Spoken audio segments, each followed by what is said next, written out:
Sveika, vai tu izjūti stresu, uztraukumu, tādu tā saukto anxiety par to, kas notiek pasaulē, par to, kas notiek ar tevi, kāda būs tava dzīve, un vispār ir šī tāda riebīgā satraukuma, pat pārspīlēta satraukuma sajūta.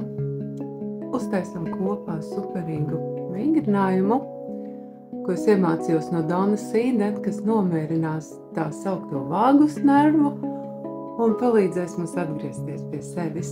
Tātad ļoti vienkārši sabērzēm rokas, nopurinam, uzliekam var ar lielu žestu, uzlikt rokas uz krūtīm, ja, tad tas žests arī palīdz atbrīvot enerģijas uz krūti, ņemt šeit, un uztaisam pāris ieelpas, kad tu pati taisīs, tu varēsi aizvērt acis, ja tu gribi to arī tagad, var aizvērt acis un ieelpa ar degunu, izelpa caur muti.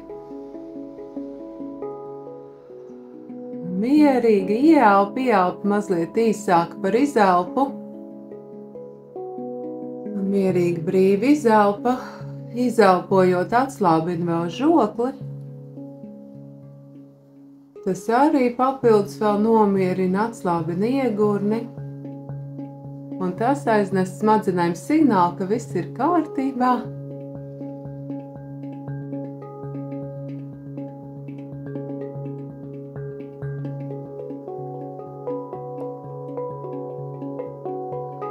Vēl viena tāda ieelpa, izelpa.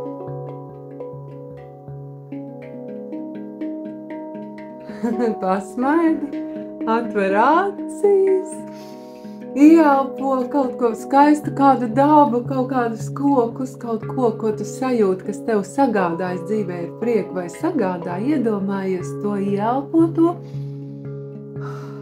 Un pabungo pa krūtīm, vienalga, kur tu jūti krūšu rajonā. Var arī šeit, vai vienkārši pa tīmus pabungot, vai arī vienkārši pa krūtīm šajā rajonā. Tas palīdzēs dziļāk paņemt iekšā kaut ko labu, arī nomierinās un atbrīvos.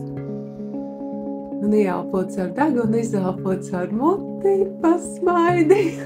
Mums sanāca ne tikai enerģija, medicīna, Donas vingrinājumi, bet arī mazliet elpošana pievienot klāt. Tā būs labi. Sabeidzē rokas vēl un pabeidzam ar to ar centrālo meridiānu. Tātad šādi pieliec rokas pie iegurņa. Aizbrauc līdz augšai pavīt, piespied pie apakšlūpas, piespied pie virslūpas. Un čik, tas palīdzēs būt brīviem no apkārtējās ietekmes un būt savā spēkā. Padalies, kā tev gāja, vai tu jūti šos vingrinājumus, vai viņi palīdzēja tev nomierināties vai sajusties labāk. Es ļoti priecāšos dzirdēt. Un tiekamies nākošais, lai tev superīgi forša dienu. Čau!